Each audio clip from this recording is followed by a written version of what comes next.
welcome back to Channel Mic Check. Yes, happy to be here. This is a special edition episode. Today, we are doing a Mother's Day episode, which our viewers might be thinking, why would you be doing that? Well, Jessica, like we always say, we are people first. That's right. We are people first. People that drive technology forward. If we're not starting with people, what are we doing? That's right. And normally when we think about people, we're starting with adults. But today, we actually want to change that a little bit and talk about how the next generation is using technology. And to do that, we have a special guest who we bring on the show. And I feel like you need to be the one to introduce them. I would be honored to introduce this special guest. It's my daughter. My daughter, August, is here with us today to talk about what technology means to her. So we are going to live through the eyes of the future generation. As scary as that might be. I was about to say, that's a scary thought, but let's go, dare to go. That's right. That's right. Welcome, August. Hi. Happy to have you here. Thank you. Teal looks good on you. I like the teal. She's on brand. Very on brand. brand. In the blood. That's right. It's in the blood. Game day colors. We right. appreciate that. So August, I love asking younger people this question because I think what we do is a little bit complicated. So what would you say that TD SYNNEX does? What do you think what we're doing here at this company? You guys have other people sell technology. Nailed it. Most people fumble through that. So I'm impressed. Good job. That was simple. We might put she that simplified the complex. We should hire her. Hired. Yes. Intern. As soon as you meet labor law restrictions for whatever legal team's listening. Okay. So now how would you describe your mom's job? What does she do? Well, same thing. Same thing? Same thing. Same yeah. thing? Yeah. She works in marketing. Yes. Okay. And the vendors sell to her, and then she helps other people sell to the people that go to schools. Yes. And so right. when I think that's pretty good. Yeah. I think we'll accept that. Yeah. Yeah, that's the right supply chain flow. So when you're at home and you see your mom working, like what is she normally doing? Is she just like typing all day, right? Like what's going on? She's always on the phone. And Rodney's always interrupting our dog. Rodney's our dog, yeah. He's snorting in the background.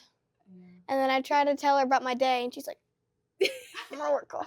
Give me a minute. Well, that's because you walk in the middle of a phone conversation on video, and you're like, hey.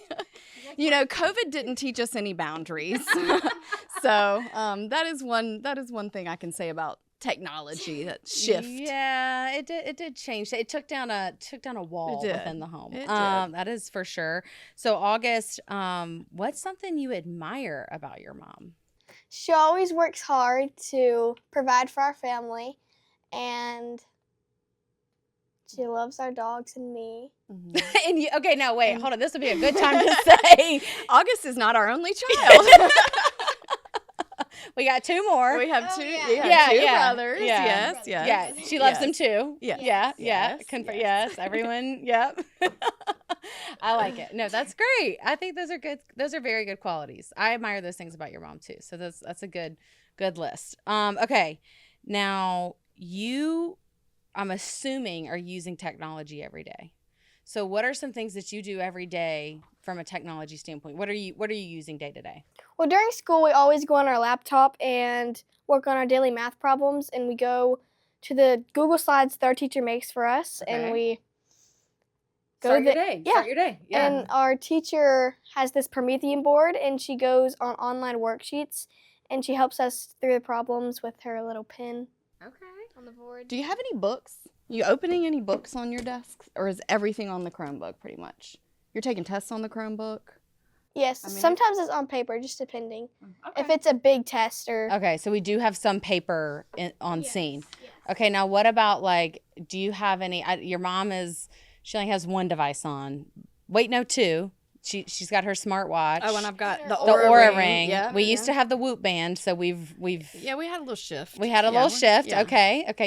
She adopted new technology. Have the Whoop Band on the bottom I of did. this. It was fancy. Yes, much to my Miss Calhoun chagrin. hated that. I hate it. She'd be Hated on it. stage looking like Wonder Woman. She'd have one on each arm. I'm like, what are we doing? But we couldn't have her take them off because then her tan lines showed, and that Facts. looked different. So are you using any of the health and wellness tech?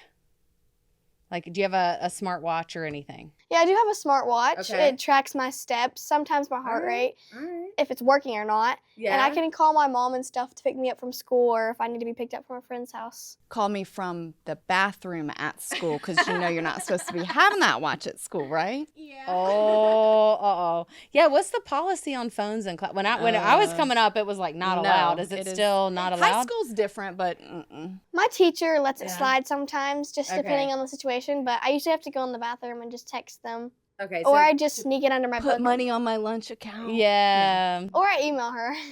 Okay. Okay. Very cool. Okay. So you are using technology every day. I'd say she's using more than I was. We had to go to like the computer The lab. Yeah, the lab. The computer lab. Yeah, it was a whole, Exactly. Yeah, whole room full of computers. Big desktop computers. Yeah. And you had a special time during the day where you could go into the computer lab. Oh, yeah, I've seen And- those old-time movies. Yeah. Those old-timey Old-timey movies movies. from the Okay, we're gonna- 1900s. We're gonna let that slide. Yeah, we're going to let that slide. Technically, it was the 1900s. I know. I know. Okay. We be playing the Oregon Trail a little bit. Oh, I've played that game before. Yeah. It's glitchy. It is. It's It glitchy. do be that sometimes. It does. Okay, so what's like if you didn't have technology in your day for something, what would feel broken? What would you be like? I can't deal. I need my blank. What would that be?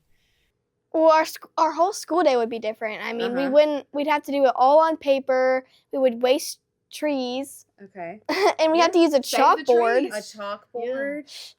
Dry erase. Maybe we could get a dry erase. Yeah, we have whiteboards, but we rarely use those. This is crazy. No. We were whiteboard people. That teacher was going through those dry erase markers. Yeah, all the markers. Yeah. Yeah. People like Yeah. poke holes in our erasers now, Well, so we can't even use them. I was gonna say, it sounds like you don't need them. Yeah, So. sounds like they're just paperweights. So we talked about technology, but you know, AI. Everybody's talking about AI. So where are you seeing AI? I mean, where do you use or see AI just in your normal day? Well, sometimes I look up things on Google, and there's always an AI overview that gives us a whole summary of what I'm searching up. It's a little bit much, but It's more information than you asked for. She's doing the most sometimes. Yeah. Yeah. Google Summary's doing the most. Does it feel normal and natural, or does it feel like, okay, this is a little bit much, like you said? I mean, yes, it does feel natural when I'm searching things up on Google and stuff. But if I'm actually going into the ChatGPT app, it feels a little different because we used to not have AI as much, and now we're using it every single day. okay, well, now let's talk about that. When do you feel like ChatGPT or any of the other, open AI models like that, when do you feel like it's helpful versus maybe, okay, this is a little bit too much? Well, for example, if you're asking for help on your homework and ChatGPT is giving you a guide and teaching you how to do it and not just giving you the answer, that's okay. But if they're just flat out giving you the answer, you're not learning anything. You're just going away with the answer. And that's not going to help you. It's not going to help our future generations to think for themselves. Yeah, and I remember a lot of people on e-learning would just search up ChatGPT and use And it. have them do it now. So you're allowed to leverage AI in your schoolwork. Yes, it just can't be at school. Well, because when you go to take the test, none of these LLMs are there. Yeah, It's your mind is and- just gonna be blank and some scratch paper. It's Yeah. just your brain. You got to depend on your brain, like in the olden days, apparently, where the computer labs lived. Yeah. I mean, can you imagine? I thought you guys had typewriters too. Well, there were some floating around. I feel but like typewriters were more in offices. Like we Yeah. didn't have like maybe like somebody in the back office had one. yeah. Early But days. I mean, yeah. Doing a book report and you had to go to the encyclopedia. Yeah. Everything was on paper. You had to cite your sources. The computer lab was a special treat. And remember, I didn't get a cell phone until I was senior in high school. You were one of those. I was one of those kids, and that's only because my daddy worked at Verizon. Well, I was about to say. So was that the norm at the time? Yeah, Okay. yeah. I mean, well, we had I- there was a pager phase. I I know everybody. If you're a millennial, you remember that yeah, phase. remember the yeah. pagers. All right, so August, what is it that you feel like adults get wrong about technology? They're always talking about screen time and how technology isn't the best for children, but I think it's just how we grew up. I mean, we grew up with it. We have tablets now. Almost everyone has a cell phone or tablet now, and they didn't get a phone till high school. So you're saying screen time is like everybody lay off of me with the screen time. This is Yeah. normal. Is that your Yes. feedback? Oh, that's okay. Embrace it. Is what you're Embrace saying. it, Okay. yes. Children do go outside a lot. We have recess and breaks to go outside during this school day, so it's not just technology. Right. It's breaks in between. And you're playing a lot of sports. Yes. So you're getting outside a good bit and you're pretty active.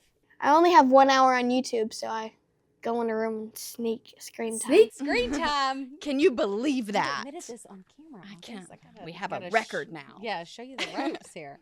So shifting to Jessica a little bit. Jessica, how has technology helped you as a mom raising 3 kids and 2 dogs and all the other things? I mean, just the organizational aspect. Okay. Keeping things synced, keeping calendars synced, keeping everything in one place.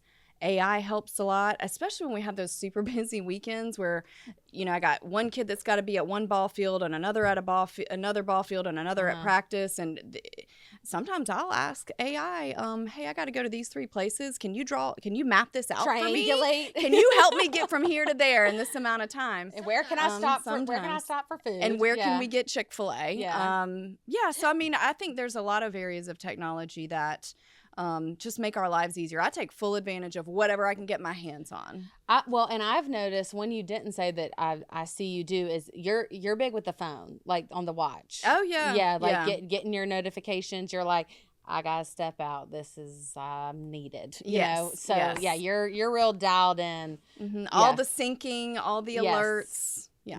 Yes. Where has technology made it harder as a mom? Well, first of all, social media and the access to tablets is is unlocking a whole different parenting dynamic that there is no rule book, guidebook, manual for. Mm-hmm. It's uncharted waters, and that's scary.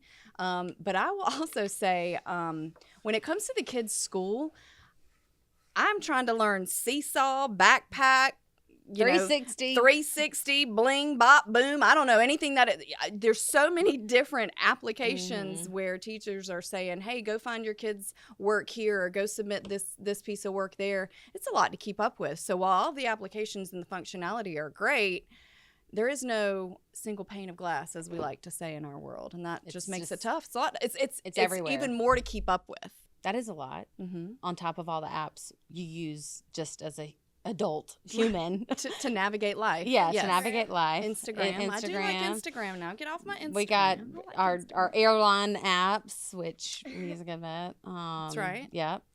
Partner First app. Got to get a plug in there. Partner First. Sure, you're using that Partner every First day. mobile app, Partner First mobile app. So if I were to sum this up, what I hear you saying, August, and I know you're kind of speaking on behalf of your generation, is you clearly have a high trust level with technology, and it's embedded in your day, and you expect it to be there and for these different things that you're doing. But what I also hear you saying is that you have a boundary with it. You're wanting to preserve human creativity and what we bring to the table there. You're also wanting to make sure that you're balancing that engagement with being outside. That's important. So I think that's a really healthy perspective. I agree, and I think it validates a lot of the bets that we're placing, right? Because it does come back to people. Technology is there to be an aid and to help make our lives easier, but we're placing a lot of bets around people adopting AI in a meaningful way to help them. We're placing a lot of bets on robotics coming to fruition to help people. And so I think a lot of this conversation kind of validates that even the youngest generation is saying, hey, we still see people at the core. We still want to keep true to our identity. We don't want technology to take away our creativity and our freedom to think. I love that thread woven throughout. And we kind of, I think in some way, try to bring that to almost all these episodes that we do. So August, I have loved having you on here today. Have you had fun? Yes, I've had a lot of fun. I wish this is what we got to do all day, but it's not. We do a lot of other stuff. However, one of our traditions on this podcast is everybody does a mic drop, which is just like a bold statement. It's like your final word. So what is your mic drop for our audience? We got to figure out this robot thing. I need Kinsey. I need her. You need I one. need her. Yeah, I need her. You're going all in on All in robots. on the robots. Yeah. And yours is named Kinsey. Kinsey. All right, that's it. I don't know where she's got the budget to purchase the robot, but I cannot wait to see this come to life. I see like a subscription model. And as a service? Yeah, Kinsey as a service. Okay, Yeah, all we'll get some people on that August. Yeah. What's your mic drop? My mic drop is I hear you on technology. You know, you're living in technology, but I'll tell you this: screen time limitations aren't going anywhere because people do need to get away from the screen, go outside, breathe in the air, and not be tied to their devices, no matter how helpful they may be.